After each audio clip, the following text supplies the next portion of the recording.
Bem, colegas, após o nosso intervalo, vamos dar seguimento à nossa sessão de julgamento do período da tarde do dia de hoje, dia 15 de julho de 2021.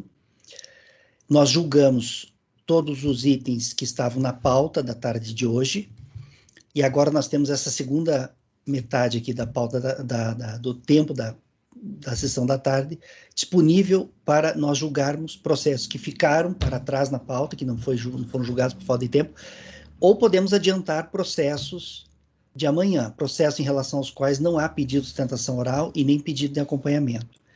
O conselheiro Márcio já me adiantou aqui um conjunto de processos, são todos a mesma contribuinte, né, Márcio? Os processos de números 207 a 210. Então, vamos lá para a pauta, itens 207 em diante. Deixa eu abrir a pauta aqui.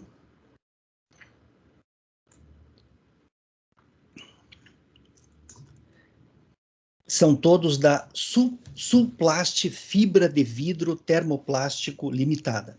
É até bom nós fazermos itens da pauta de amanhã, porque tanto na parte da manhã, quanto na parte da tarde, nós teremos sustentações orais. E a gente não sabe o quanto pode demorar os processos, né? Pode demorar bastante. Então, é bom adiantar já alguns processos de amanhã para a gente ter uma folga de tempo. Vamos fazer agora, então, o julgamento dos itens 207, 208, 209 e 210, os 4 da Sulplast Fibra de Vidro Termoplástico Limitada. LT Limitada, né? Acho que né? Vamos começar vamos fazer na ordem, 207? Isso, Márcio? Pode, eu vou fazer um contexto. Quer que eu contextualize? Tu anuncia, eu contextualizo e eu explico como a gente vai seguir, mas pode começar pelo 7. 207. Colegas, item 207 da pauta é um item de amanhã que está sendo julgado hoje, vai constar na ata que o julgamento está sendo realizado hoje, dia 15, no período da tarde. Então, item 207 da pauta, Sulplast Fibra de Vidro Termoplástico Limitada, LT, de relatoria do conselheiro Márcio. Márcio, 207 pode iniciar. É um auto de infração, são vários autos de infração, vários lançamentos referentes a contribuições sociais previdenciárias, referentes a 207, parte patronal, 209, segurados, 210, empresa, outras entidades e fundos, e 208, obrigação acessória, CFL 68. Então, eu proponho que a gente já julgue em bloco 207, 209 e 210, e já fazendo a leitura do 7, 207, que será como uma espécie de paradigma para os demais, o relatório fiscal do auto de infração fala que o fato gerador é o fornecimento de cesta básica, portanto, in natura, sem um devido convênio com o PAT, caracterizado como remuneração. A autoridade julgadora de primeira instância, ela referendou o lançamento. Ela referendou o lançamento com base no 201, parágrafo 11 da Constituição, e 28, inciso 1º, e parágrafo 9º, a linha C da Lei 8.291. Pois bem, direto agora ao voto, o recurso especial número 1.051.294 já decidiu que, quando o pagamento da alimentação é efetuado em natura, com o objetivo de proporcionar um aumento da produtividade e eficiência funcionais, não sofre incidência de contribuição previdenciária, sendo irrelevante a inscrição ou não no PAT. Já foi editado o parecer PGFN 2117 de 2011 e já se pacificou o entendimento de que o pagamento do auxílio alimentação in natura, a incluído o fornecimento de cestas básicas, não integra o salário contribuição para fins de apuração das contribuições. Dessa forma, presidente, vou tentar provimento ao recurso voluntário, para assim cancelar o lançamento. Essa decisão aplica-se ao 207, 209 e 210. Então, tá. Colegas, em relação ao item 207 da pauta, o conselheiro e o relator está votando no sentido de dar provimento ao recurso voluntário. Márcio, é só a base de cálculo integral do lançamento, são essas cestas básicas fornecidas sem a empresa estar inscrita no PAT, isso? Sim. É só isso o lançamento, né? Então, tá.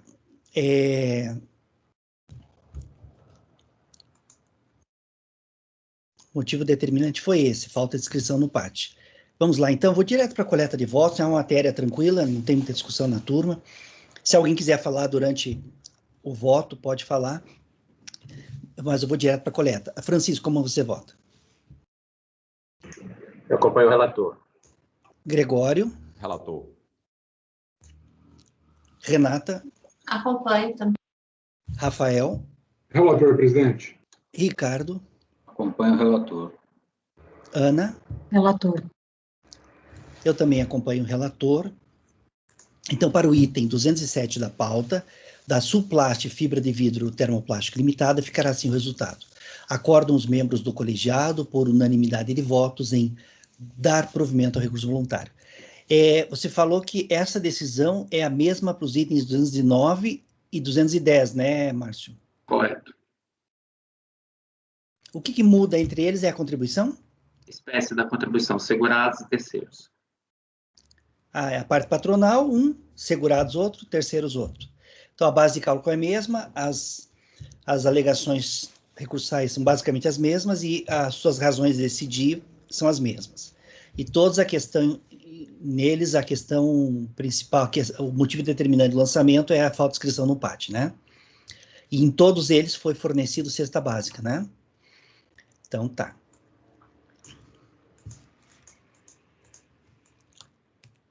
Então,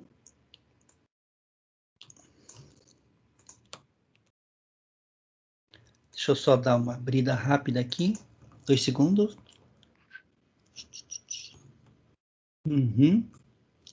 Alimentação in natura.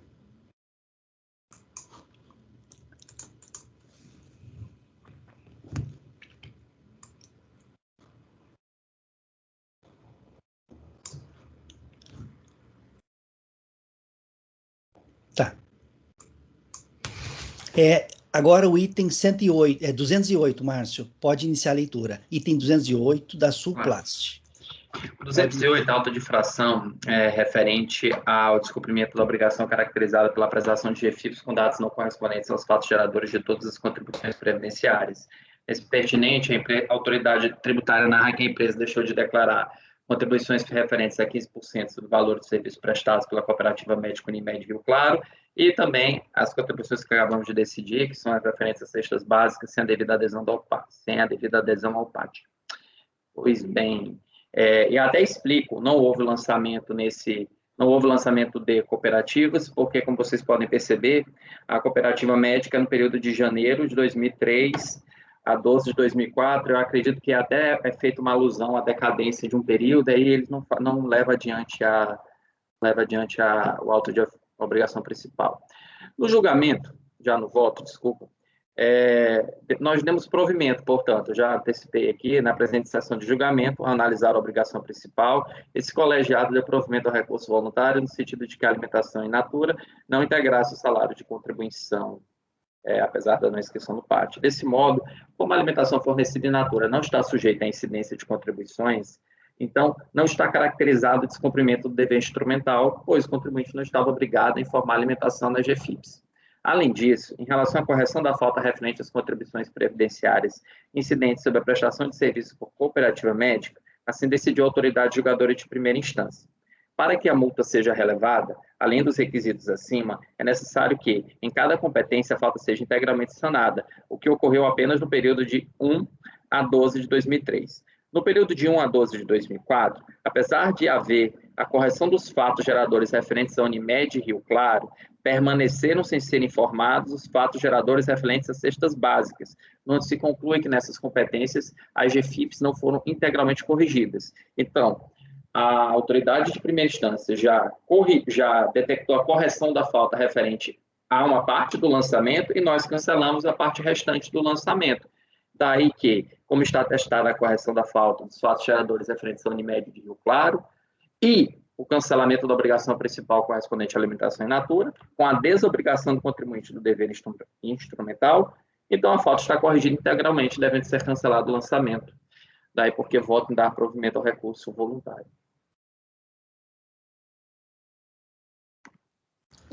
O que veio para nós aqui é só uma parte do lançamento referente ao auxílio alimentação, né? Exato, e como nós derrubamos, né, como nós demos provimento na obrigação principal, não há mais nada a ser feito nesse caso. No caso oposto, se não houvesse havido a correção da obrigação da cooperativa, ainda que isso pudesse ser debatível depois aqui no mérito, aí sim não seria a correção da falta integral. Tá. Então tá, colegas, em relação ao item 208 da pauta, o processo envolve a contribuição de 15% referente à prestação de serviço por cooperativa de trabalho, só que essa contribuição já foi cancelada lá pela DRJ, em razão da correção lá da GFIPS, e o que veio para nós foi uma parte do lançamento referente ao auxílio alimentação, e o motivo do lançamento foi a falta de PAT, e aqui é a obrigação acessória, né, GFIP, e o conselheiro relator, então, está votando no sentido de dar provimento ao recurso voluntário. Francisco, como você vota? Eu estou vendo aqui que esse CFL está abarcando também a autuação de cooperativa médica, né? Não é, Márcio? Foi o que eu acabei de falar, isso foi corrigido já foi excluído na DRJ. Só sobrou a cesta básica. Eu não entendi esse parágrafo aqui, então. Esse parágrafo é um parágrafo da decisão da DRJ, do acordo da DRJ, que fala que, embora tenha feito a correção da falta do período de 1 a 12 de 2003, o período de 1 a 12 de 2004 ele não está integralmente corrigido, porque ainda há levantamentos referentes a auxílio alimentação in natura sem inscrição no PAT. Consequentemente, ele está ratificando que houve a correção da falta em relação à Unimed Rio Claro, que é parte da cooperativa, mas está dizendo, porém, não posso excluir a multa nesse período, porque há multa e a obrigação principal referente à alimentação in natura sem PAT. Como nós decidimos na obrigação principal cancelar o lançamento, consequentemente cai também a obrigação dele de inscrever esses segurados empregados na GFIP, informado. Essa transcrição aí desse último parágrafo foi basicamente para firmar o entendimento que só... Tu estava falando, tu fechou o microfone enquanto tu falava. Esse parágrafo que você trouxe aí, é basicamente para ratificar o entendimento de que só foi devolvida a parte do auxílio alimentação. Você tá fazendo excelente. A devolução foi só nesse ponto. Beleza. E o contribuinte não alegou nada no recurso da cooperativa, né? Não. Se tivesse alegado, ele seria dizer que não tem interesse recursal. Então, não alegou, só alegou a questão do auxílio alimentação, né? Eu acompanho, Dani. Acompanho o relator. Tá, Gregório, como você vota? Acompanho. Renata? Acompanho. Rafael? Acompanho. Ricardo? Acompanho também. Ana? Acompanho. Eu também acompanho. Então, para o item 208 da pauta, ficará assim o resultado.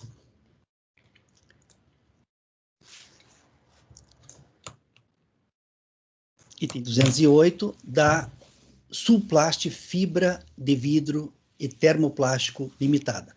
Acordam os membros do colegiado, por unanimidade de votos, em dar provimento ao recurso voluntário.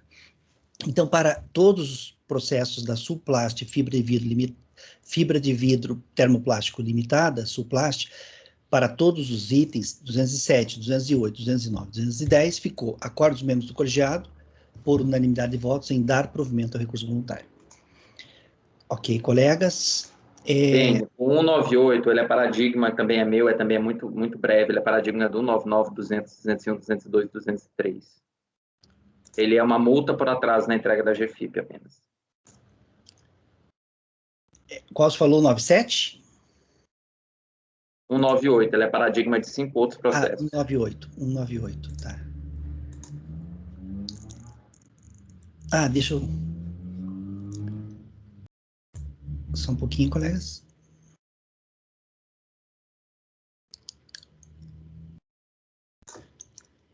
Nesses aqui do Márcio, eu estou registrando aqui na ata que eles estão sendo julgados na tarde de hoje, tá? Então...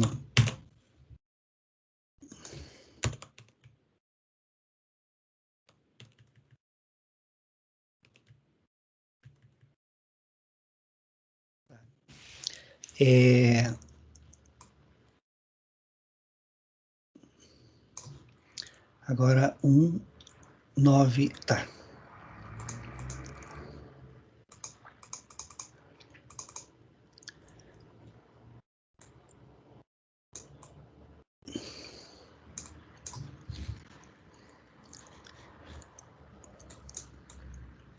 Colegas, item 198 da pauta, da contribuinte Unimagem Serviços Diagnósticos Limitada. Unimagem Serviços Diagnósticos Limitada, 198, de relatoria do conselheiro Márcio. Pode iniciar a leitura, Márcio.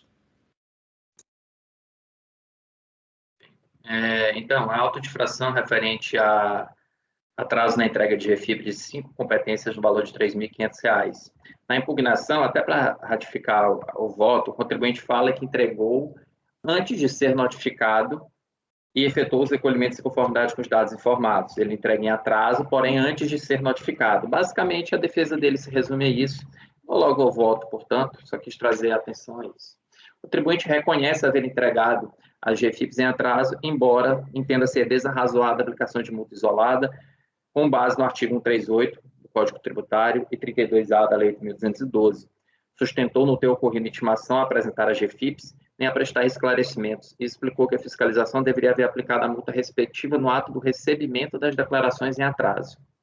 Por não ter assim procedido, a fiscalização teria tolerado e contribuído decisivamente para a continuidade da infração de natureza acessória. Bem, os artigos parágrafos 2 e 3 do artigo 113 do CDN definem o conceito de obrigação acessória a consequência de sua inobservância. Eu não vou entrar nessa leitura que todos conhecem já. A entrega de GFIPs, o recolhimento de contribuições nelas confessadas, com homologação tácita da autoridade administrativa, não desnatura o fato de que houve descumprimento de obrigação acessória caracterizado pela entrega a destino. Outro assim, considera compreensível o questionamento do contribuinte de que não houve lançamento no ato da recepção da declaração em atraso. Então, em regra, quando nós entregamos uma declaração, já é feito, usando o exemplo do IRPF, uma ED, a multa pelo atraso na entrega da declaração já vem automaticamente, o que não aconteceu nesse caso concreto, que seria 31 de agosto e 20 de janeiro para as outras demais competências. Mas isso também não retira da autoridade administrativa o poder e dever de identificar o descumprimento de dever instrumental, constitui o crédito tributário daquele decorrente, enquanto não fulminado o prazo decadencial. Além do mais, como bem explicado no acordo recorrido, a denúncia espontânea de que trata o artigo 138 do CDN não alcança penalidade decorrente de atraso na entrega da declaração. A vide do súmula CAF número 49, denúncia espontânea, não alcança penalidade decorrente do atraso na entrega de declarações. Tampouco existe obrigatoriedade de autoridade administrativa intimar previamente o contribuinte quando dispuser dos elementos suficientes para a constituição do crédito tributário, outra súmula CAF, desta vez, a número 46. A decisão administrativa apresentada no recurso não assiste o contribuinte porque se trata de situação fática diversa, em que houve, em face ao lançamento de ofício, a acumulação da multa de ofício, isso aqui já é uma defesa dele, do artigo 44.1, com a do artigo 32A, e a absorção desta naquela. No caso presente, houve só a exigência da multa pelo atraso na entrega da declaração, não se aplicando àquela razão de decidir. Não há que se falar também nem em decadência nem prescrição, pois, se tratando de multa pelo descumprimento de obrigação acessória, a aferição se dá por base no 731, com base na súmula CAF 148. Com relação à prescrição, não é aplicável a bem da súmula CAF número 11. Diante de todas essas súmulas e de toda essa decisão, voto em negar provimento ao recurso voluntário. Fico apenas, Dene, com uma pulga, agora que eu me recordei que ele é paradigma, tem um parágrafo aqui que ele talvez não se aplique, não se encaixe nos outros processos, que é justamente que ele tem um argumento que ele fala que tem uma multa de ofício que não pode ser acumulada com multa no atraso, mas não é o caso concreto. Tu está sem microfone. Viu, Márcio? Na verdade, não cabe o presidente ficar conferindo os repetitivos, né? Eu até evito, não faço isso, não é orientação, né? Se é repetitivo, é para aplicar o paradigma no repetitivo. Eu faço essa conferência quando é uma situação bem, assim, evidente, né? Assim, decadência, intempestividade. Agora, essas questões, assim como você está relatando agora, aí eu já não vou nem olhar o repetitivo. Tá bom. Eu vou tentar fazer uma redação mais genérica. Tirando datas, por exemplo, vou dizer, na data da apresentação da declaração, vou tentar fazer uma redação mais genérica, para que seja facilmente aproveitável nos demais. O ideal, quando é repetitivo, é evitar até número de página, número de folha Sim. no paradigma, né? Eu não coloquei, eu coloquei foi data, eu também vou tirar a data, vou tentar fazer uma decisão mais genérica, vou reescrever essa decisão para ficar mais genérica, mas o corpo dela é esse. Essa é a razão, essa é a minha razão de decidir, e aí eu nego o provimento. Tá, colegas, em relação ao item 198 da pauta, o conselheiro relator está votando no sentido de negar provimento ao recurso voluntário. Vou direto para a coleta de votos. Quem quiser falar na hora do voto, pode falar, tá? Francisco, como você vota? Eu acompanho o relator. Gregório? Acompanho. Renata? Acompanho também. Rafael? Acompanho. Ricardo? Acompanho o relator. Ana? Acompanho o relator. Eu também acompanho. Então, para o item 198 da pauta, ficará assim o resultado. Item 198 da contribuinte Unimagem Serviços Diagnósticos Limitada.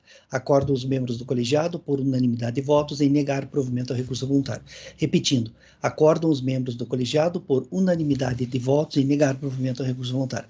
Essa é a decisão para o item 198 da pauta da contribuinte Unimagem Serviços Diagnósticos Limitada. Qual que é o próximo item, Márcio, que você falou que...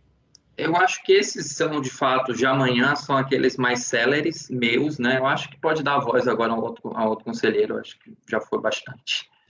Rafael, você está falando dos itens 135, 169 e 170. 135...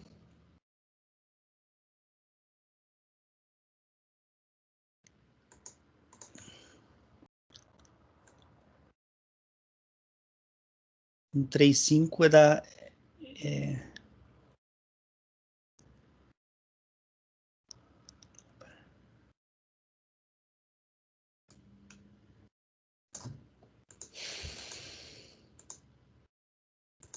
Um 35 é Carlos Antônio Deliberador, depósito bancário, a matéria. É o último da manhã de hoje.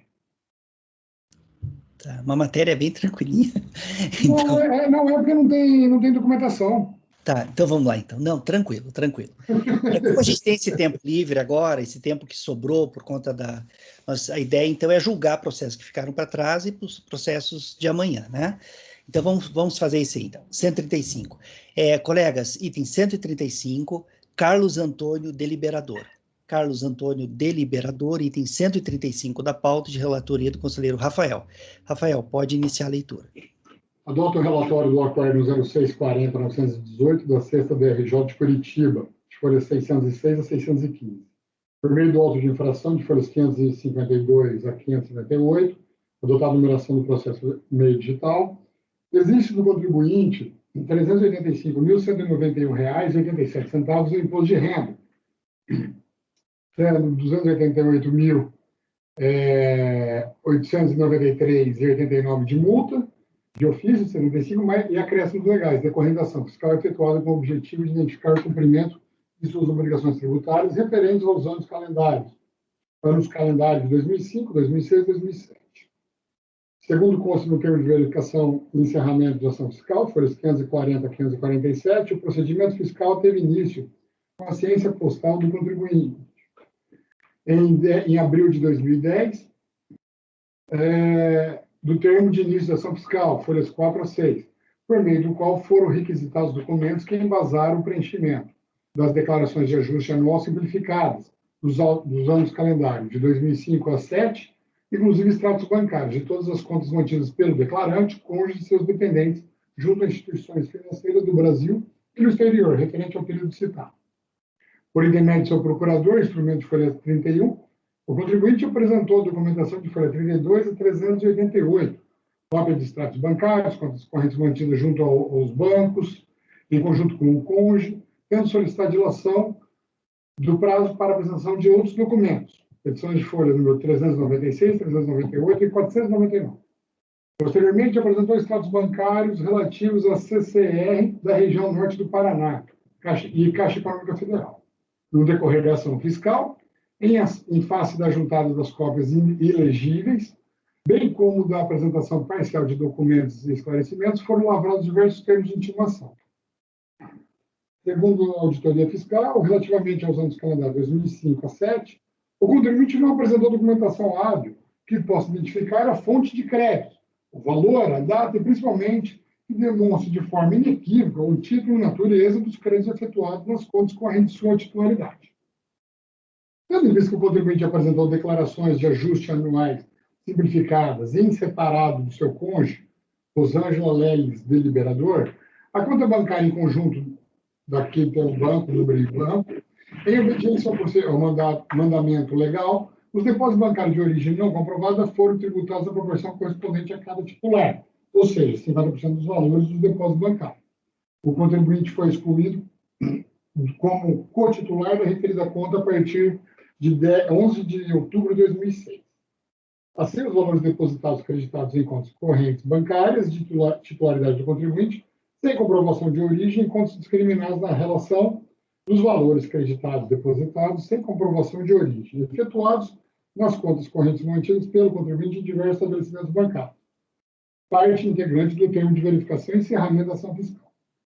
Regularmente cientificado do termo de encerramento, antes citado, na pessoa de seu procurador, folhas 547 e 554, em 17 de 12 de 2010, o contribuinte apresentou impugnação em 18 de 1 de 2011, folhas 571 e 576. Os julgamentos pela DRJ de Curitiba, por unanimidade, julgou improcedente a impugnação, conforme a emenda.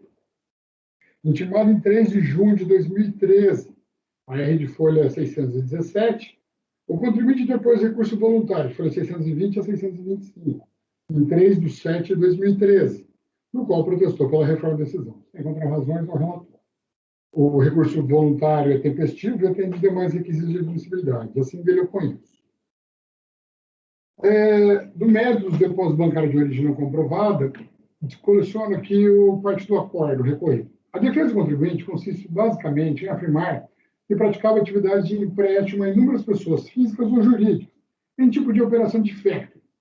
Alega que, durante os anos de 2005 a 2007, juntamente com sua esposa, efetuou operações de desconto de cheques duplicadas, e que, embora sem uma pessoa jurídica regularmente constituída, ambos antecipavam o fluxo de caixa de diversas pessoas interessadas, e, em contrapartida, ficaram como beneficiários dos cheques e das duplicadas a receber.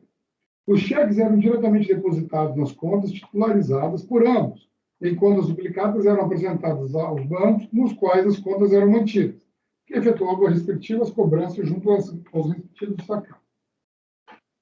Em relação aos supostos empréstimos realizados, não foram apresentados no decorrer da ação fiscal ou por ocasião da impugnação os respectivos contratos de mútuo devidamente registrados, como também não foi comprovada a efetiva transferência dos numerários emprestados, sendo que essas informações não constaram nas fichas, declarações de bens e direitos e rendimentos tributários das declarações de ajustes apresentadas pelo contribuinte ou pela co-titular, Rosângela, inexistindo o recolhimento do imposto devido incidente sobre os juros de tais operações, relativamente aos anos calendário em questão. Da mesma forma, não foram apresentados contratos que pudessem estabelecer o vínculo entre as alegadas operações de factoring com as pessoas jurídicas tomadas do serviço. O contribuinte sequer se manifestou a respeito desses documentos da fiscalização. Aí eu trago fundamentação legal aqui. Trago a jurisprudência do CARF aqui, deixa eu ver de quem que é aqui, a relatoria. Não especifiquei, coloquei. As alegações do recorrente dizem respeito somente a meras alegações, deixando de apresentar provas de suas afirmações. Aí eu destaco o súmula CARF do 26. Nesse sentido, acompanho a decisão da primeira instância, já que a prova do direito é de quem alegue. Neste caso, caberia ao recorrente apresentar as provas de sua alegação, uma vez que no processo tributário o ônus da prova é do contribuinte, quando acusado. O fato esse não ocorreu. Aí destaco a questão um pouco mais das provas. Ele pede perícia contábil, mas eu nego, entendo que não era o momento oportuno aqui.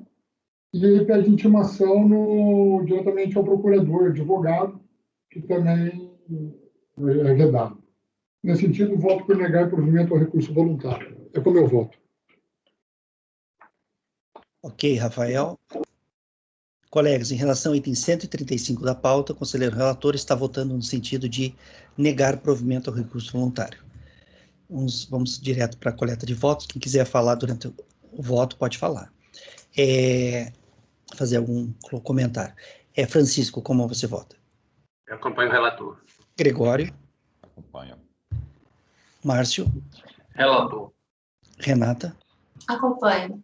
Ricardo? Acompanho. Ana? Acompanho. Eu também acompanho o relator. Então, para o item 135 da pauta do contribuinte Carlos Antônio Deliberador, ficará assim o resultado. Acordam os membros do colegiado, por unanimidade de votos, em negar provimento ao recurso voluntário. Repetindo, o item 135, Carlos Antônio Deliberador, acordam os membros do colegiado, por unanimidade de votos, em negar provimento ao recurso voluntário. E também estou registrando que o julgamento foi realizado no dia de hoje, né, dia 15/7, no período da tarde. Qual seria o próximo? O 169, né, Rafael? 169.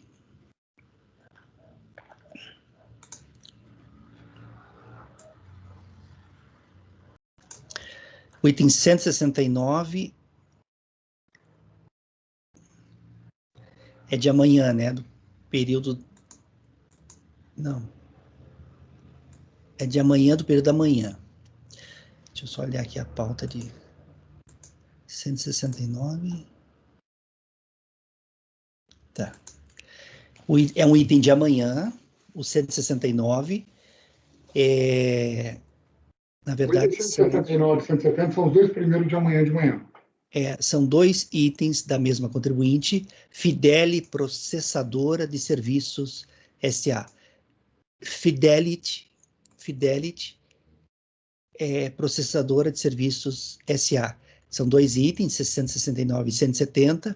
Em relação a esses itens, eu estou consultando aqui a planilha de sustentações orais, não tem pedido de sustentação oral, nem pedido de acompanhamento por parte de patrono, então são itens aptos a serem antecipados.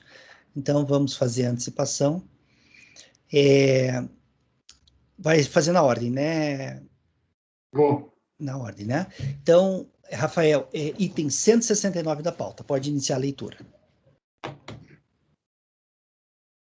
Por transcrever a situação fática discutida nos autos, integro o relatório do acordo número 1264771 da 13ª DRJ do Rio de Janeiro, de folhas 480 a 486. Prazo de crédito tributário lançado pela fiscalização, apurado com base nos elementos indicados no relatório fiscal, pertinente às contribuições previdenciárias previstas no artigo 22, inciso 4º, da Lei 8.212/91 e alterações. A empresa deixou de recolher contribuições incidentes sobre valores pagos à Copertax. Não houve informações de FII. A base de cálculo utilizada foi de 20% do valor das faturas, notas fiscais, na forma do artigo 201, parágrafo 2º, do Regulamento da Previdência Social. Configuração. Notificada pessoalmente em 28/6/2013, a empresa contestou o lançamento em 26/7/2013, aduzindo argumentos de reproduzidos em si. Decadência para as competências anteriores a junho de 2008, inconstitucionalidade da cobrança dessa contribuição previdenciária, improbidade de arrolamento dos sócios no relatório de vínculos. Em julgamento pela DRJ, por unanimidade, julgou parcialmente procedente a impugnação conforme a emenda. O parcial provimento se deu no reconhecimento da decadência das competências anteriores a junho de 2008. Intimada a contribuinte, em 12/6/2014, a rede folha 490, mesmo depois do recurso voluntário, folha 492 a 523, em 11 de julho de 2014, o qual protestou pela reforma de decisão. Sem encontrar razões, é o relatório. O recurso voluntário é tempestivo e atende os demais requisitos de admissibilidade, assim dele ocorre. Aqui eu peço vênia para ultrapassar a análise dos preliminares de sobrestamento e nulidade material do auto de infração, visto que o método lançado enfrentou objeto de decisão judicial posterior, com repercussão geral. Neste caso, extraído do relatório fiscal de folhas 11 a 22. Trata o presente procedimento fiscal de apuração e levantamento das contribuições devidas à Secretaria da Receita Federal do Brasil, destinadas à Previdência Social, a cargo da empresa, correspondentes a 15%, sobre o valor bruto da nota fiscal ou fatura de prestação de serviços que lhes são prestadas por cooperador por intermédio de cooperativas de trabalho, pelas quais o sujeito passivo fica obrigado, conforme previsto no artigo 22 da Lei 8.212, em seu inciso 4º, incluído pela Lei 98/76 de 99. Ainda constou na notificação de lançamento a especificação. Neste caso, conforme alegada em inconstitucionalidade do artigo 22, inciso 4º da Lei 8212, de 91, inserido pela Lei 987699, o plenário do Supremo Tribunal Federal, no julgamento com repercussão geral do recurso extraordinário 595838 de São Paulo, declarou por unanimidade a inconstitucionalidade do mencionado dispositivo legal, conforme a emenda transcrita abaixo. Por fim, a norma que fundamentou o lançamento foi declarada inconstitucional, ou seja, o artigo 22, parágrafo 4º da lei, com a redação que lhe foi posteriormente dada pela lei número A. Para corroborar o entendimento, destaco os elementos dos julgados de relatoria da ilustre Rê, a minha turma. Trago 2 dela aqui, e no mesmo sentido trago a emenda também da Câmara Superior, de relatoria do Pedro. Então, aplico aqui o previsto no artigo 62, parágrafo 2º do RICARF, e volto no sentido de dar provimento ao recurso voluntário para cancelar o lançamento das contribuições previdenciárias incidentes sobre os valores pagos pela recorrente em decorrência dos serviços que lhe foram prestados pela Cooperativa de Condutores Autônomos e Veículos Rodoviários de São Paulo, Copertax. Faço exposto, voto no sentido de dar provimento ao recurso voluntário. É como eu voto.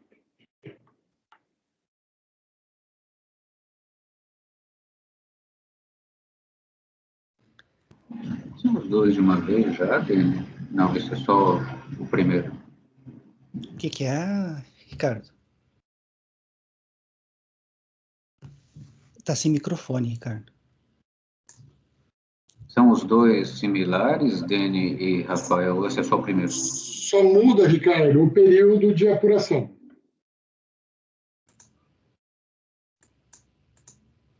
Está me ouvindo, Ricardo? Obrigado. Não.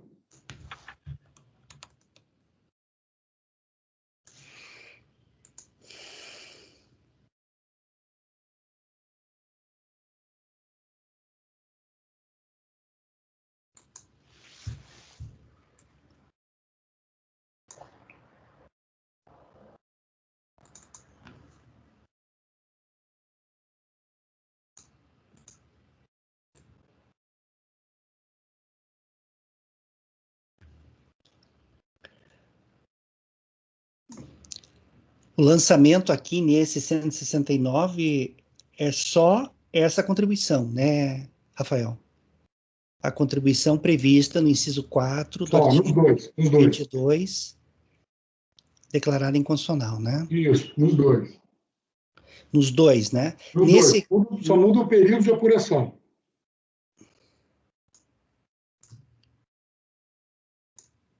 O 169, o período de apuração é 1º de janeiro de 2008 a 31 de dezembro de 2008, e o outro é o 170 é 1º de janeiro de 2009 a 31 de dezembro de 2010. Tá. Um é 2 anos e outro é um ano só, que é o ano 2008, e o outro é 2009 e 2010, né? Isso. Tá. E em ambos é essa contribuição, né? Isso. E é só isso nos dois processos, né? Não tem outra matéria, nada, né? Não. Tá, colegas. Matéria pacificada, né? Contribuição declarada inconstitucional, isso aí é tranquilo aqui no CARF. O conselheiro relator. Então, nos dois processos, colegas, itens 69 e 70, o conselheiro relator está votando no sentido de dar provimento ao recurso voluntário. Nos dois itens 169 e 170. Nos dois itens, voto conjunto, tá, agora. Francisco, o teu voto vale por 2. Francisco, itens 169 e 170. Como você vota? Eu acompanho o relator. Gregório? Relator. Márcio? Relator. Renata? Acompanho. Ricardo? Acompanho o relator. Ana? Relator. Eu também acompanho o relator. Então, para esses dois itens,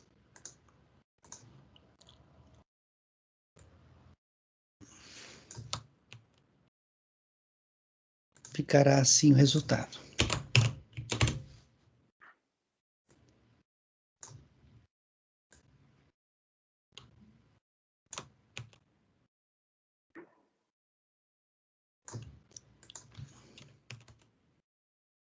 para os dois itens, item 169 e item 170 da recorrente Fidelity Processadora de Serviços S.A.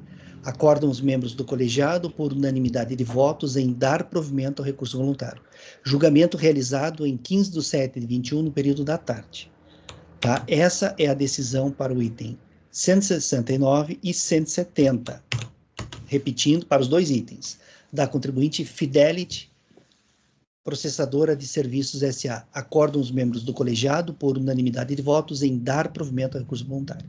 E para os dois itens, o julgamento está sendo registrado na ata que o julgamento está sendo realizado no dia 15, foi realizado no dia 15/7/21 no período da tarde. Tá? Feito estes,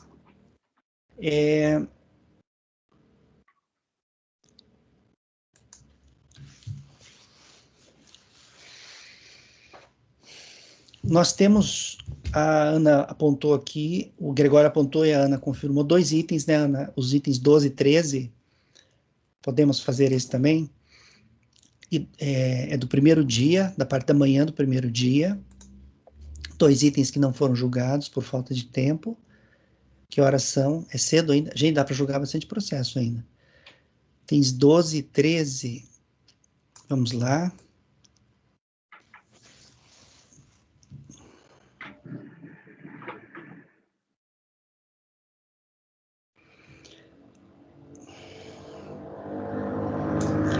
São dois itens da mesma contribuinte, MS Guayumi Segurança Monitorada ME, microempresa, né?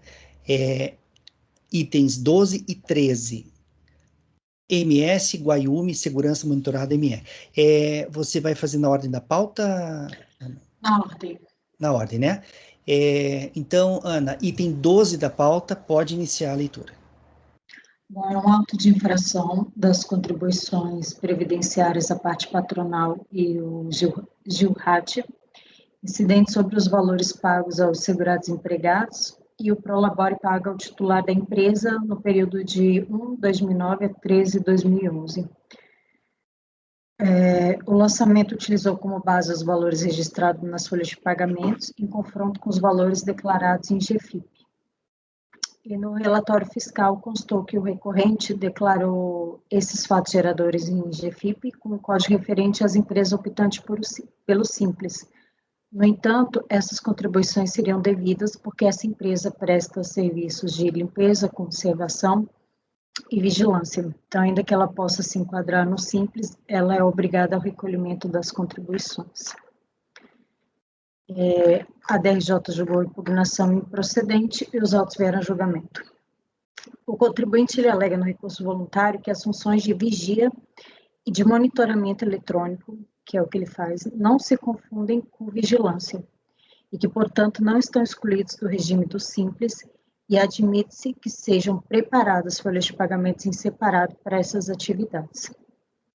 A DRJ, ao analisar esse argumento do contribuinte, concluiu que, apesar de ser assegurada a opção pelo Simples, para as empresas que exercem essas atividades, elas são devidas e que haveria também a inaplicabilidade da solução de consulta número 31 de 2009, porque ela não teve o contribuinte como consulente, e também inaplicável a solução de divergência 10 da COSIT, que concluiu que a atividade de monitoramento eletrônico constitui serviço de vigilância eletrônica.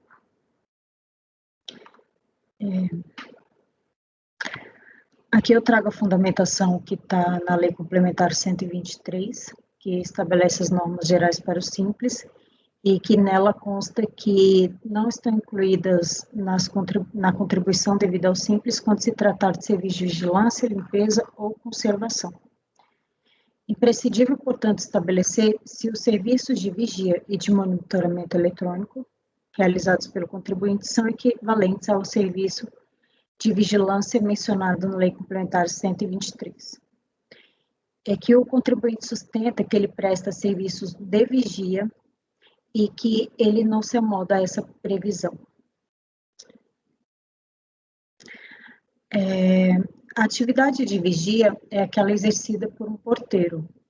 A Classificação Brasileira de Ocupação, CBO, número 5174, prevê de forma específica um código para essa atividade, que é o código 5174-20. Então, ela traz lá o código, vigia, e dentro deles quais seriam as atividades. E uma subatividade dentro de porteiro, vigias e afim, é a atividade de vigia. A atividade de vigilância, por sua vez, ela exige autorização da Polícia Federal para que seja prestada, nos termos do disposto na Lei 7.102 de 83. Para ser vigilante é necessário um curso de preparação e carteira nacional de vigilante, enquanto para o vigia não há exigência de qualificação técnica. Nesse sentido, assim já se pronunciou o TST. Aí eu não vou ler aqui o julgado do TST, que discrimina a diferença entre o vigilante e o vigia. Em outro julgado da Justiça Trabalhista, esse do TRT da 4ª Região, assim restou bem explicado. O vigilante é o profissional que, além de exercer a guarda pessoal e patrimonial, possui a responsabilidade de coibir ações criminosas, atividades para as quais é exigido maior preparo e capacidade técnica do trabalhador. Já o vigia é um guarda de bens que tem a função de circular pelo estabelecimento de seu empregador para observar os fatos por meio da ronda e não está obrigado a prestar outros serviços.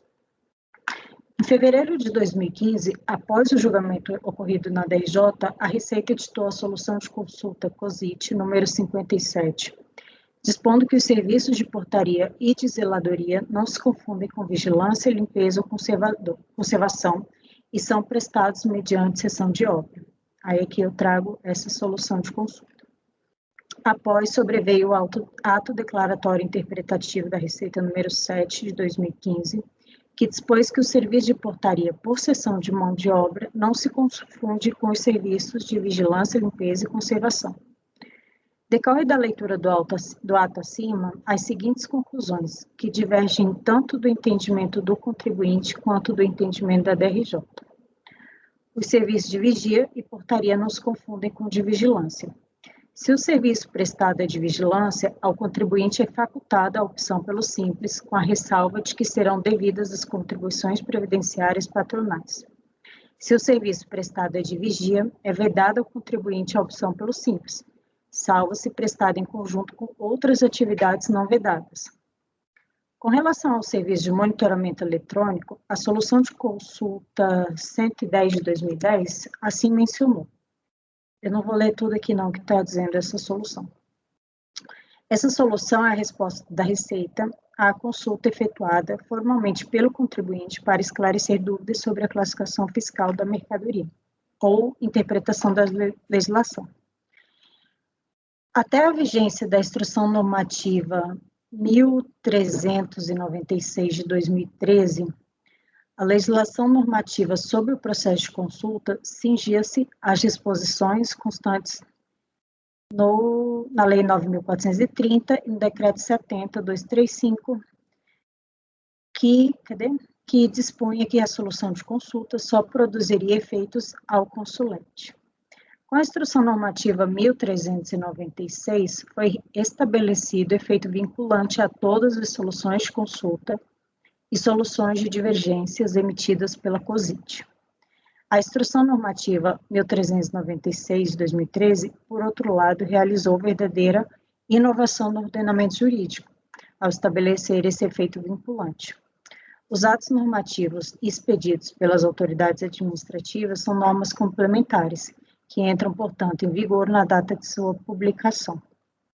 E a legislação tributária deve ser aplicada imediatamente aos fatos geradores futuros e impedentes, com a ressalva de aplicação retroativa quando se tratar de norma expressamente interpretativa. Poder-se-ia sustentar que havia uma lacuna normativa no tocante à distinção das atividades de vigia e de vigilância no momento da ocorrência dos fatos geradores. Ocorre que o ato declaratório da Receita 7 de 2015 e a solução de consulta COSIT 57 são normas interpretativas e possuem, portanto, aplicação retroativa. O auto de infração se refere ao período de janeiro de 2009 a dezembro de 2011.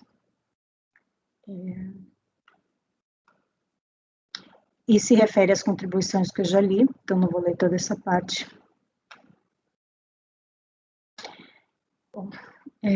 A autoridade fiscal, por sua vez, ao exercer a fiscalização do efetivo recolhimento, possui o dever de investigar a relação entre a empresa e as pessoas que a ela prestam serviço. Caso constate enquadramento errôneo, a fiscalização deve proceder à autuação a fim de que seja efetivada a arrecadação. A constatação deve ser feita de forma clara, precisa, com base em provas, não sendo válido o lançamento que se baseie em indícios ou presunções. É o que dispõe o artigo 9º do Decreto 70.235. Nos autos consta o requerimento de empresário do recorrente, com data de 1 de novembro de 2006, que traz informações sobre a atividade que ele se enquadra e o código. Em fevereiro de 2010, o contribuinte realizou alteração em seu requerimento de empresário, que passou a constar. Aí ele mudou aqui para colocar a monitoração eletrônica, instalação e manutenção elétrica, limpeza em prédios, serviços combinados. Além desses documentos, como meios de comprovar a informação do lançamento de que o contribuinte desempenha atividade de vigilância, limpeza e conservação, constam as notas fiscais que informam a prestação de serviços de limpeza e conservação, botei os números das páginas, e o de vigia. E no relatório fiscal, o auditor informou apenas que ele prestaria esse serviço sem maiores provas. Além disso, com relação às folhas de pagamento, tem razão o contribuinte, quando sustenta a possibilidade de elaboração de folhas de pagamento separadas, nos termos da Instrução Normativa 971 de 2009 e 925 de 2009. Eu vou pular essa parte aqui. Então, de fato, eu concluo que o serviço de vigia e de vigilante não se confundem. Todavia, o lançamento trata os dois como se fossem o mesmo. Desse modo, entendo que ressai clara a nulidade da autuação, uma vez que houve prejuízo ao sujeito passivo, que não pôde exercer de forma ampla a sua defesa. Então, eu estou dando provimento ao recurso voluntário, concluindo pela existência de vício material no lançamento, para anular a decisão e o retorno dos autos à origem. Não, retorno não, desculpa. Eu não falo de retorno dos autos. Só estou anulando o lançamento por vício material.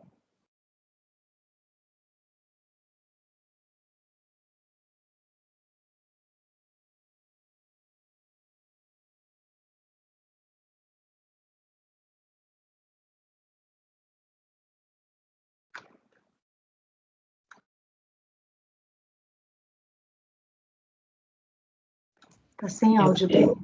Eu adianto, pessoal, que se ninguém pedir vista, eu vou pedir vista do processo. Os dois são iguais, Ana, mesma... Sim. Só muda a contribuição, isso? Muda o período. Acho que é o período que muda. A contribuição dos empregados no outro. Não, é o período, que aqui no outro vai ser o ano de 2008. E esse aqui é 2000 Aqui é... 2009 a 11, né? Isso. Tá. Então tá. Se ninguém pedir vista, eu vou pedir vista do processo. Francisco, como você vota? Só dando uma olhadinha novamente aqui no processo, por favor. Ah, tá. Você não vai pedir vista, então, né? Você vai votar. Então tá.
O processo agora está travando aqui.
Eu vi o relatório aqui, ele não está muito claro. Agora, eu não estou... Eu não sei como é que eu votaria, porque eu não acho que seria o caso de nulidade. Eu acho que talvez fosse melhor a gente olhar com mais cautela mesmo.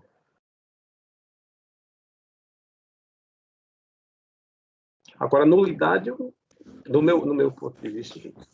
Você vai pedir vista, Francisco? Eu peço. Então tá, vista para o conselheiro Francisco. Ana, você dá provimento, não dá provimento? Como é que é? Nega provimento de ofício, anula? Como é que é? Eu dou provimento. Eu declaro... Bom, na verdade, eu não dei provimento porque eu pensei naquela mesma hipótese quando a gente reconhece a decadência de ofício, né? Que a gente combinou que não era provimento, era só declarar de ofício a nulidade. Porque, no caso, eu estou reconhecendo de ofício. Então, eu coloquei... Mas eu não lembro o que a gente decidiu daqueles do ITR, quando a gente reconhece de ofício a decadência, se a gente ia dar provimento ou não. A orientação, o que o CARF me passou, é assim que eu estou registrando. Eu não gosto muito dessa redação, mas é dar provimento, quando é de ofício. Tá, então... Me parece estranho, né? Porque se você não apreciou as alegações recursais de ofício, é estranho dizer que mas a orientação parece que é por conta dos órgãos do CARF que fazem o processamento das decisões, né? Tem que ter lá dar provimento, negar provimento, dar provimento parcial. Eles precisam ver. Aí no caso, então, seria dar provimento, né? Isso? Isso. Então, seria assim, dar provimento ao recurso declarando-se a nulidade do lançamento por vício material, isso? Isso. Seria mais ou menos isso. Então, tá.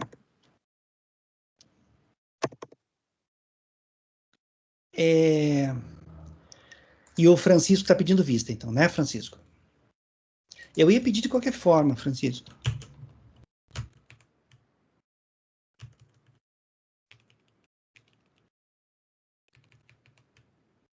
Ô, Ana, só por uma...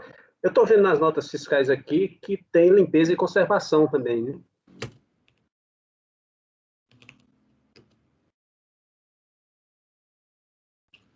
Porque isso aí não se enquadraria na exceção?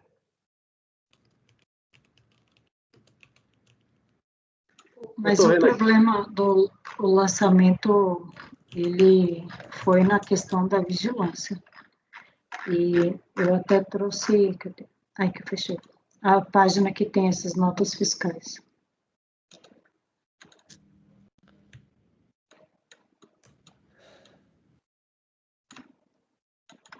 De 18 a 28. Aqui. Isso, 18 a 28.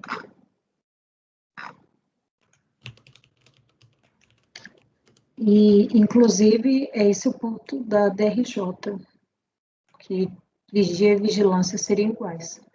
Aí a DRJ, ela vai pelo termo que está no dicionário, para concluir.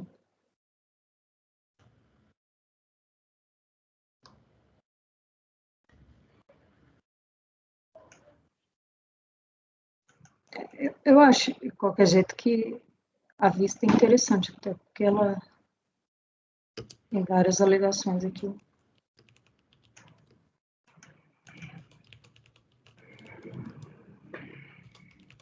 Ele tem algumas notas de vigia e tem outras de limpeza e conservação. Aí, como lá tá limpeza, conservação e vigilância,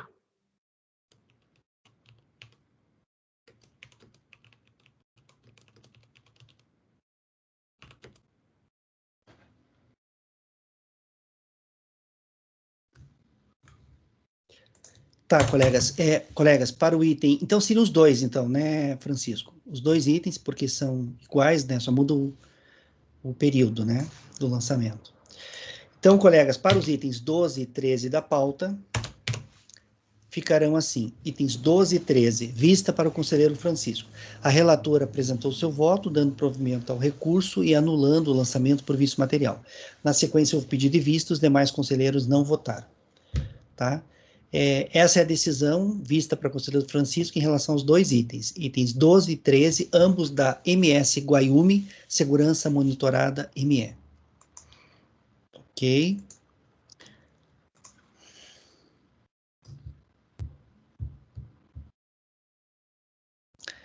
Renata, os itens de números 55 e 60... Ah, não, peraí. Um é do Francisco e um é da Renata, né? Peraí.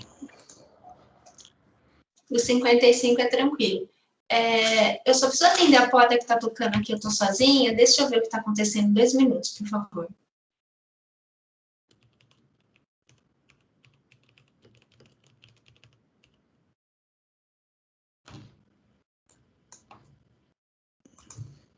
Ô, Greg, você tem a contagem atualizada? É bom nem falar. É bom nem desanimar, gente. Manda no WhatsApp para mim. Manda no WhatsApp.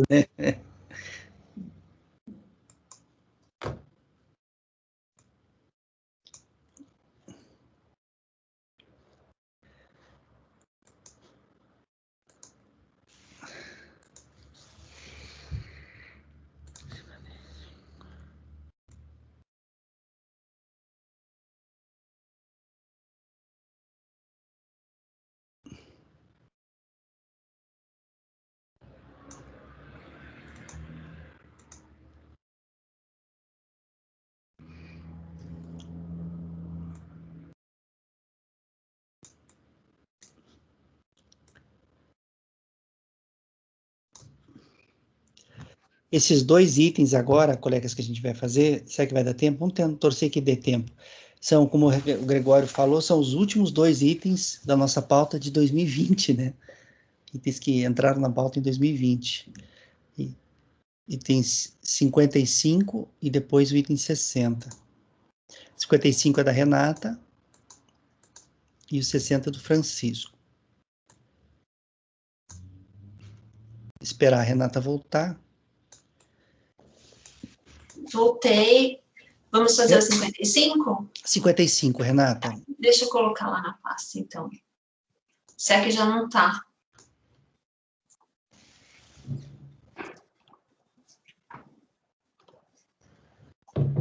Já está, Renata. Ah, ótimo. Obrigada, Márcia. Então, colegas, item 55 da pauta do contribuinte Fernando Barbosa Tavares. Fernando Barbosa Tavares, item 55 de relatoria da conselheira Renata. Renata, pode iniciar a leitura. Se puder fazer um resumo para nós. Tá, vamos para o voto, por favor. O recurso é tempestivo, preenche os demais requisitos formais de admissibilidade, razão pela qual deve ser conhecido. Trata-se de lançamento de imposto de renda da pessoa física dos anos calendário de 2003 e 2004, decorrente da apuração da infração de emissão de rendimentos caracterizada por variação patrimonial a descoberto, totalizando R$ 53.696,97 em 2003 e R$ 84.715,31 em 2004, constatada por excesso de aplicações sobre origens não respaldadas por rendimentos declarados e comprovados, conforme demonstrativo mensal de evolução patrimonial dos anos em questão, a folhas 635, 638, 641, 644, respectivamente. Notificado o lançamento, o recorrente apresentou impugnação, na qual alega que é sócio da empresa Yesterday Self-Service Limitada ME, que explora atividade de restaurante. Afirma que efetiva todas as compras de insumos para sua empresa por meio de seu cartão de crédito pessoal, cujas faturas que anexa sua defesa demonstram que a quase totalidade das compras que realizou foram efetivadas em supermercados ou similares. Assim, reconhece que tais valores foram omitidos da movimentação financeira da empresa, razão pela qual apresentou declarações retificadoras dos períodos em questão aos 4/6/2007 para incluir tais valores como receitas omitidas e recolheu os impostos e contribuições devidos, conforme faz prova os DARF também anexos. Desse modo, requereu a nulidade do auto de infração, tendo em vista que as operações realizadas se referem à empresa, conforme entende ter restado comprovado. Julgada improcedente a impugnação e mantido o lançamento, em seu recurso voluntário, o recorrente insiste na mesma tese de defesa apresentada em sua impugnação. Alega que, em quase a sua totalidade, as despesas com cartões de crédito foram efetivamente utilizadas para pagamento das despesas da microempresa Yesterday Self-Service Limitada ME, que retificou as DPJs da empresa dos períodos em questão e pagou os tributos devidos, o que não foi analisado pelo julgador de primeira instância e que, se as despesas com a empresa Frisa foram excluídas, as despesas com supermercados também deveriam ser, pois o autuante não poderia ter usado critérios diferentes para o mesmo fato analisado, ou seja, aceitou as despesas de um frigorífico e não aceitou as do supermercado, mesmo sabendo que foram altíssimas e impossível de serem utilizadas para o sustento de uma família de 4 pessoas.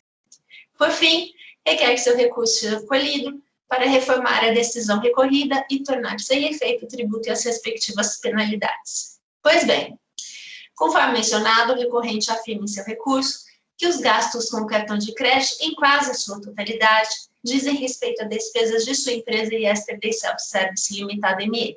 Entretanto, essa afirmação não procede.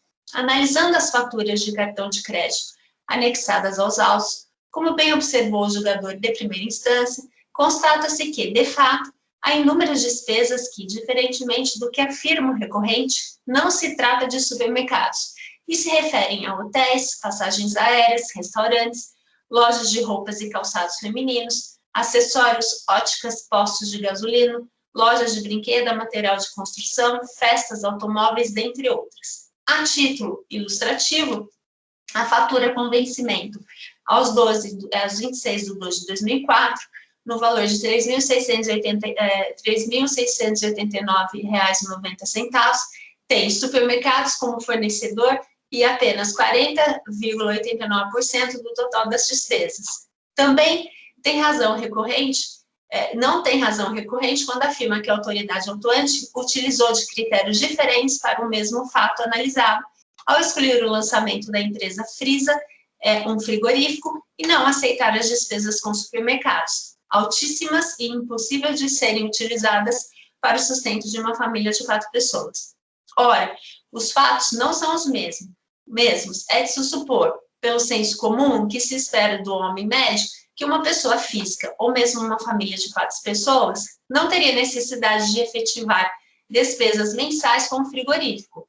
O mesmo não se diz de supermercados, pois, como bem apontado pela decisão recorrida, atualmente os supermercados não vendem apenas alimentos, sendo possível adquirir geladeiras, televisores, celulares, sem falar em itens importados, de modo que, a depender do padrão de consumo da família, as despesas de supermercado podem, sim, atingir patamares elevados, pelo que não é possível, tão somente pelo valor, concluir que as despesas de supermercado não seriam destinadas a compras para uma família.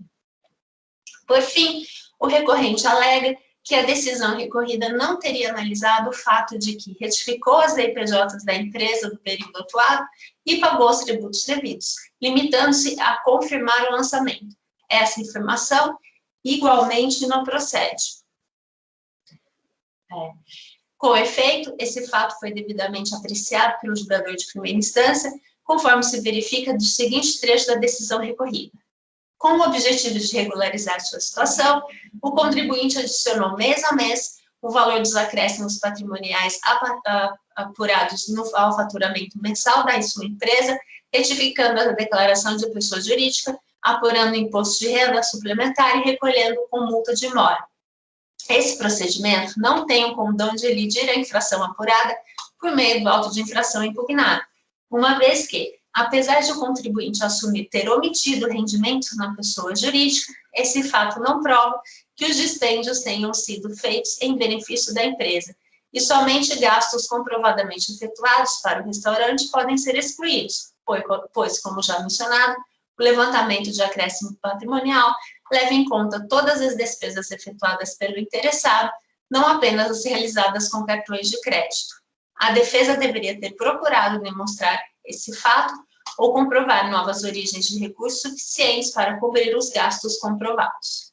No mais, considerando que o recurso voluntário apenas reproduziu os argumentos apresentados em sede de impugnação, sem acrescentar nenhum elemento novo que seja hábil a justificar a reforma da decisão recorrida, nos termos do artigo 47, parágrafo 3º do anexo 2 do RICARF, adota os fundamentos da decisão de primeira instância, abaixo reproduzidos, para que venham integrar o presente voto como razões de decidir.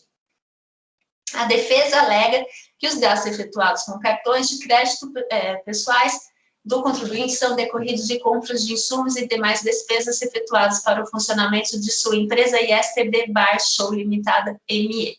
Da leitura do termo de encerramento de ação fiscal, constata-se que o contribuinte apresentou ao autuante, durante a investigação, todas as notas fiscais de compras emitidas em nome da empresa do qual é sócio, de que dispunha.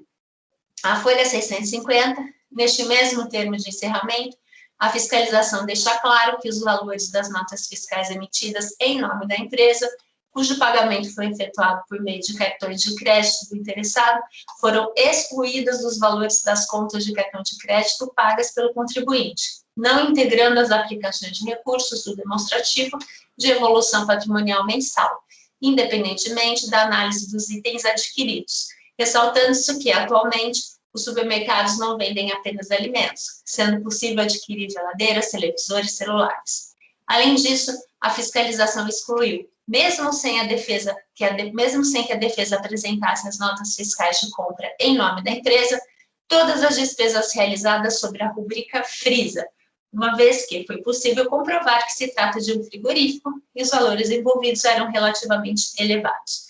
Desse modo, conclui-se que as demais despesas constantes das faturas do cartão de crédito decorrem de despesas pessoais do contribuinte ou, eventualmente, de despesas da empresa das quais o interessado não possui comprovantes hábeis. Da análise dos extratos dos cartões, constata-se que há evidentes despesas pessoais do contribuinte, pousadas, viagens aéreas, lojas, etc., de modo que não há como se considerar a totalidade das despesas com cartões como sendo da empresa. Outro fato a ser levado em consideração é que os acréscimos patrimoniais apurados não correspondem apenas às despesas com cartões de crédito, mas é encontrado pela diferença entre todas as receitas oferidas pela família e todas as despesas, incluindo despesas incorridas, como colégios, condomínio, impostos, incremento nos saldos bancários e outros. Desse modo, não tem razão recorrente em sua resignação. E assim eu concluo por negar provimento ao recurso voluntário.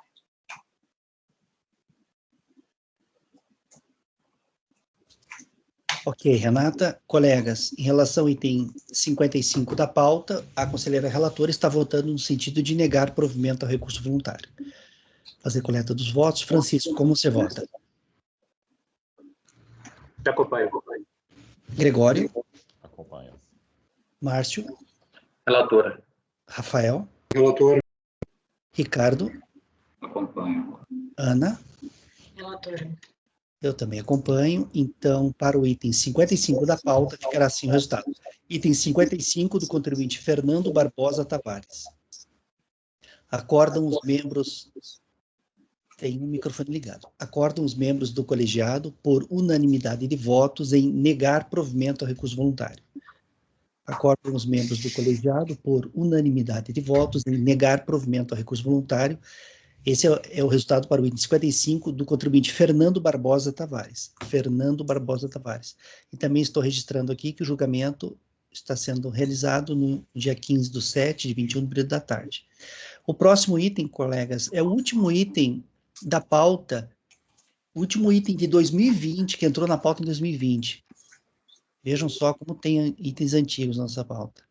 A gente consegue fazer agora esse, Francisco? Eu acho que dá para fazer o 60 e o 61, dá para fazer os dois. É.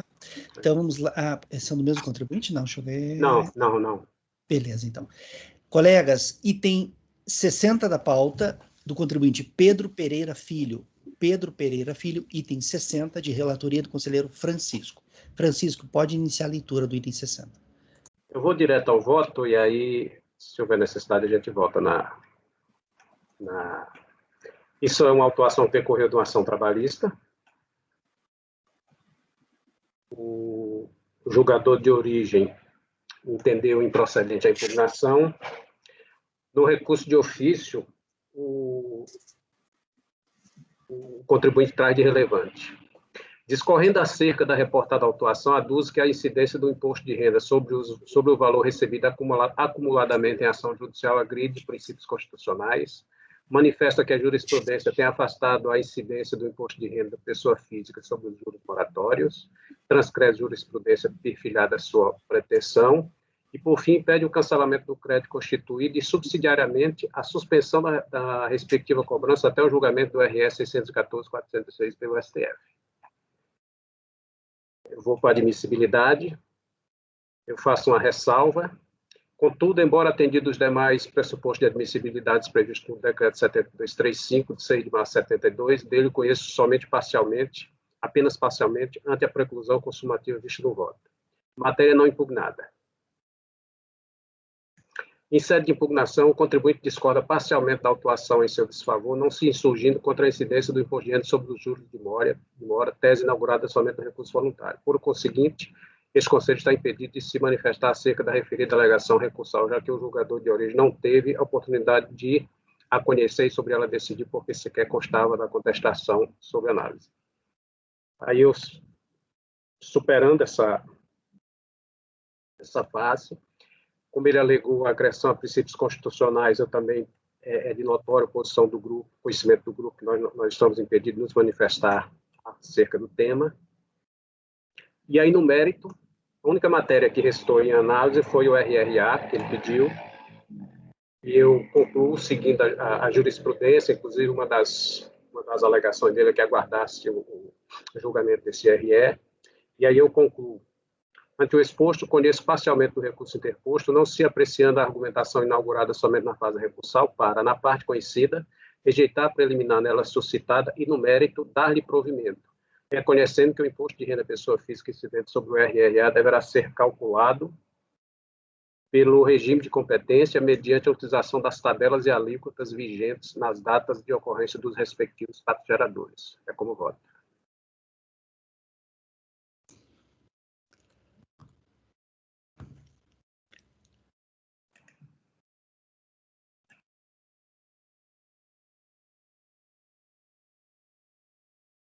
Essa parte ele questiona, né? Quando ele fala no recurso que Sim, agride... sim. Questiona tanto a impugnação quanto no recurso. Tá, beleza. Então, o provimento é parcial só para determinar o recálculo? O provimento é integral do que eu conheci. Ah, tá. O conhecimento que é parcial e aí da parte conhecida... que é para recalcular o RRA.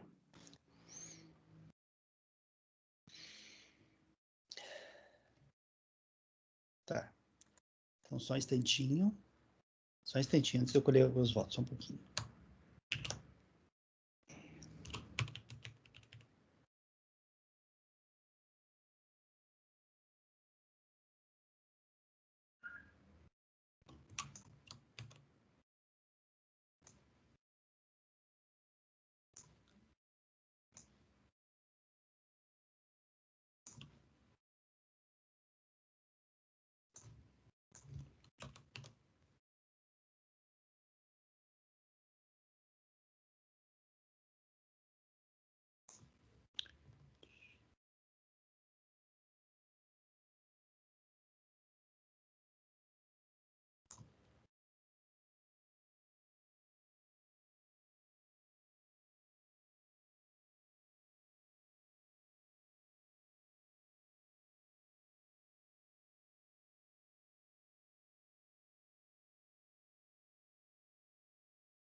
Francisco, quais são os novos argumentos que ele traz? Está lá embaixo. É a questão da incidência do IR sobre juros moratórios. Não, ali ele diz que ele não questiona, né? Não se insurge contra a incidência de IR sobre juros de mora. Isso, não se insurgiu em sede de impugnação, trouxe no recurso. Essa matéria que ele não está conhecendo. Veja que o tópico é a matéria que ele trouxe na impugnação. Não é no recurso. Ah, tá. Ele não trouxe na... Ah, tá. Tá, perfeito. Só um instantinho.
Então tá, colegas, então em relação ao item 60 da pauta, o conselheiro relator está conhecendo parcialmente do recurso voluntário, na parte conhecida está dando provimento para que o crédito lançado seja recalculado pelo regime de competência, utilizando-se as tabelas, alíquotas vigentes nos meses de referência dos rendimentos recebidos acumuladamente. Gregório, como você vota? Acompanho. Márcio? Relator. Renata? Acompanho. Rafael? Relator. Ricardo? Acompanho o relator. Ana? Relator. Eu também acompanho o relator. Então, para o item 60 da pauta, do contribuinte Pedro Pereira Filho, Pedro Pereira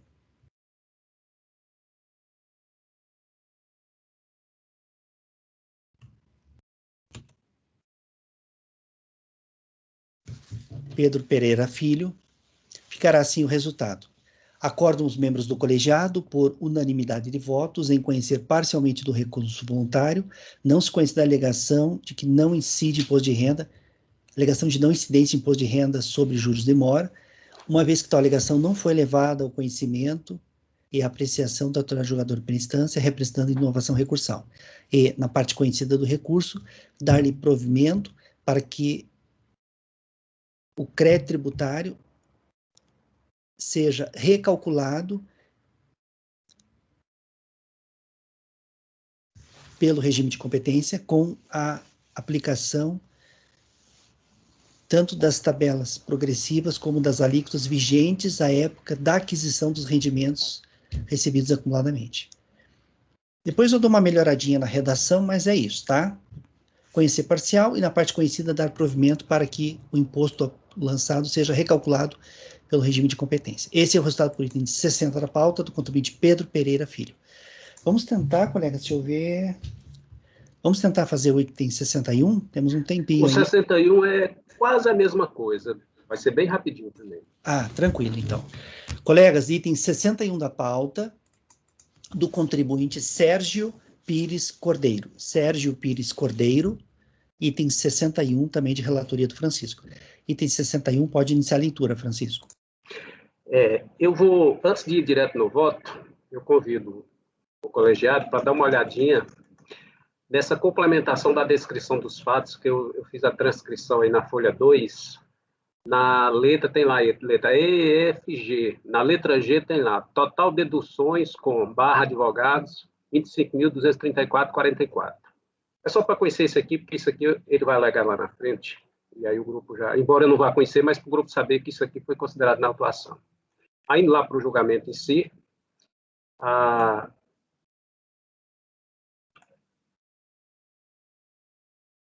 o contribuinte ele alega as razões da impugnação, que foi RRA, mas inova no recurso quanto ele alega quanto à não incidência do imposto de renda pessoa física sobre juros moratórios, 2, sobre dedução dos honorários advocatícios e redução da multa de ofício.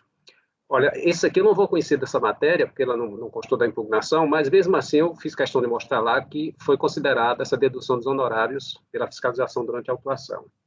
Então, o recurso, embora atenda os demais requisitos de admissibilidade, eu conheço apenas parcialmente, ante a preclusão consumativa. As alegações de nulidade, eu refuto, porque eu entendo que o auto está perfeito, não tem mácula que lega a sua nulidade. Eu enfrento essa questão, está no voto aí. No mérito, a matéria não impugnada. Matéria não impugnada. Em sede de impugnação, o contribuinte discorda da autuação em seu desfavor, mas não se insurge contra tanto a incidência do imposto de renda sobre os juros de mora, como a dedução das despesas judiciais e a redução da multa de ofício. Então, são as três alegações que ele inovou, e eu não conheço essa matéria, essa abordagem. E aí, enfrentando a alegação dele do RRA, igualmente ao julgamento anterior, eu concluo, seguindo a decisão que nós estamos vinculados, eu concluo, ante o exposto, conheço parcialmente o recurso interposto, não se apreciando a inovação recursal para, na parte conhecida, rejeitar a preliminar nela suscitada e, no mérito, dar-lhe provimento, reconhecendo que o imposto de renda pessoa física incidente sobre o RRA deverá ser calculado pelo regime de competência mediante a utilização das tabelas e alíquotas vigentes nas datas de ocorrência dos respectivos fatos geradores. Isso foi a matéria que constou da impugnação. Ele, inclusive, alega que a própria juíza, quando ela determinou que ele não deu causa, que o imposto de renda deveria incidir sobre o regime de competência, não pelo regime de caixa. É como voto.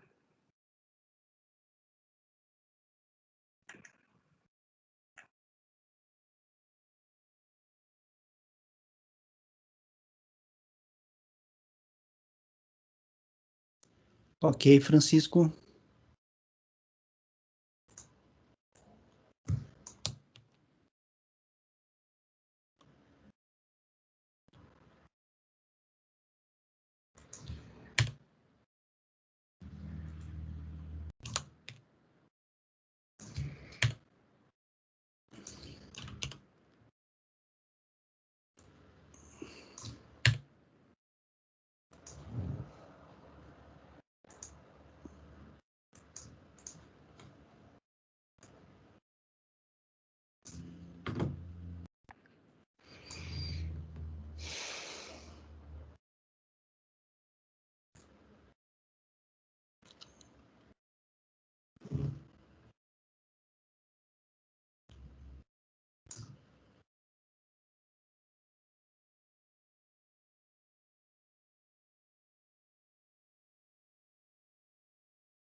Nesse caso aqui, o conhecimento parcial...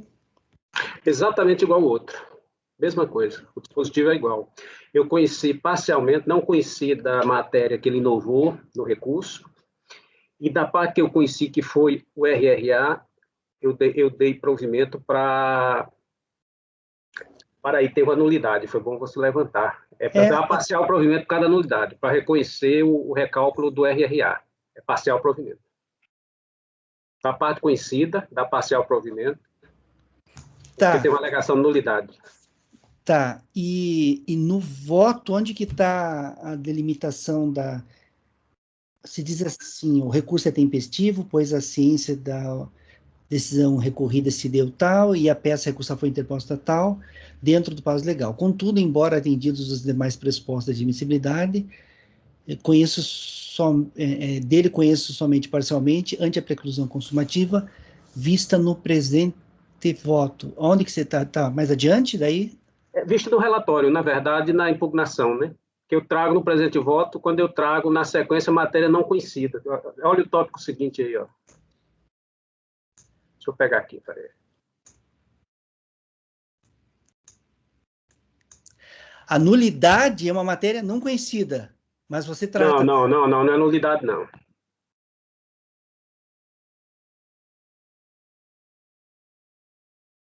Olha no mérito, olha o tópico lá no mérito. Matéria não impugnada. A folha 6, página 6. Tá, eu tô aqui, tô vendo aqui.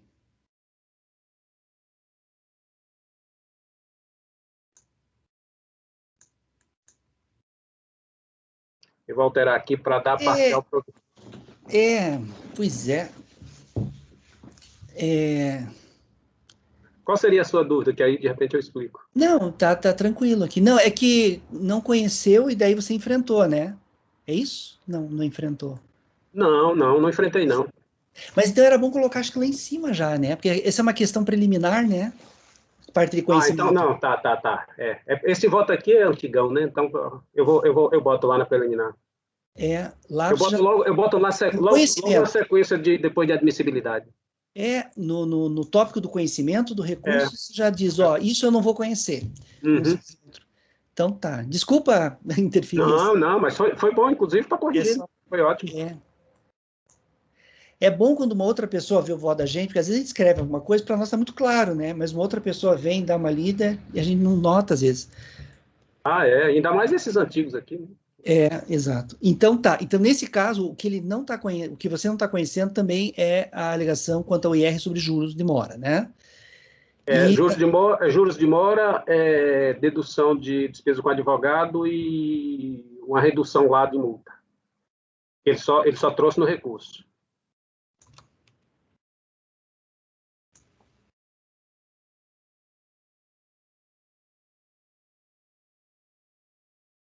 Tá aqui, ó. Eu vou mudar lá para... tá. Juros de mora, dedução das despesas judiciais e redução da multa de ofício. Tá. Beleza.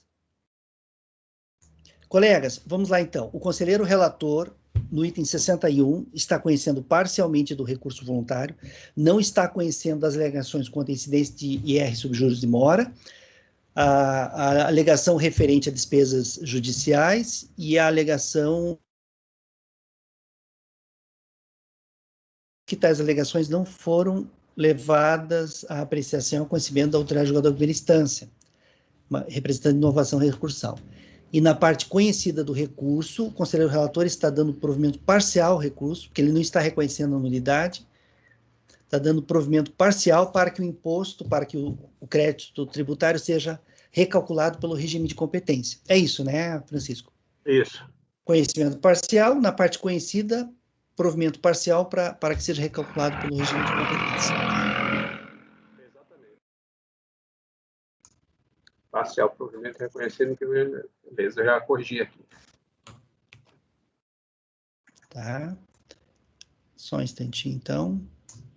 Já vou colher os votos de vocês, já estamos terminando, colegas. Não se desesperem. Já estamos finalizando.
Tá. Gregório, como que você vota? Acompanho. Márcio? Relator. Renata? Acompanho. Rafael? Relator. Ricardo? Acompanho o relator. Ana? Relator. Eu também acompanho o relator. Então, colegas, para o item 61 da pauta, do contribuinte Sérgio Pires Cordeiro, item 61, ficará assim o resultado. Eu separei aqui no não conhecimento, com aquele izinho entre parênteses, né, e 3 izinho, as alegações, tá? Então ficou assim, ó, acordam os membros do colegiado por unanimidade de votos em conhecer parcialmente do recurso voluntário, não se conhecendo, aí a parênteses e fecha parênteses, da alegação de não incidência do imposto de renda sobre juros de mora, vírgula, e da alegação referente à dedução de despesas judiciais e, daí 3 izinhos, da alegação referente à dedução da multa de ofício. E da alegação quanto à redução da multa de ofício, uma vez que tais alegações não foram levadas ao conhecimento e apreciação da autoridade julgadora de primeira instância, representando inovação recursal. E, na parte conhecida do recurso, dar-lhe provimento para que o crédito tributário seja recalculado pelo regime de competência, utilizando-se as tabelas e alíquotas vigentes dos meses de referência dos rendimentos recebidos acumuladamente. Ok? Então, essa é a decisão para o item 61 da pauta, dos contribuintes Sérgio Pires Cordeiro. Foi conhecido parcialmente do recurso voluntário e na parte conhecida foi dado provimento parcial. Deixa eu ver se eu coloquei por... E na parte conhecida do recurso, dar-lhe provimento parcial. Não tinha colocado. Dar-lhe provimento parcial, que teve a questão da nulidade que o Francisco não conheceu, não deu provimento. Dar-lhe provimento parcial para que o crédito tributário seja recalculado pelo regime de competência. Ok? Esse é o resultado para o item 61 da pauta, do contribuinte Sérgio Pires Cordeiro. Conhecimento parcial, e na parte conhecida do recurso foi dado provimento parcial para que o imposto seja recalculado pelo regime de competência. E é isso, colegas. 18h06. Acho que a gente pode encerrar agora a nossa sessão de julgamento, né? Estamos cansados, temos que descansar. E amanhã, às 9h, a gente retoma daí. Nós vamos ter sustentação oral na parte da manhã e na parte da tarde, tá?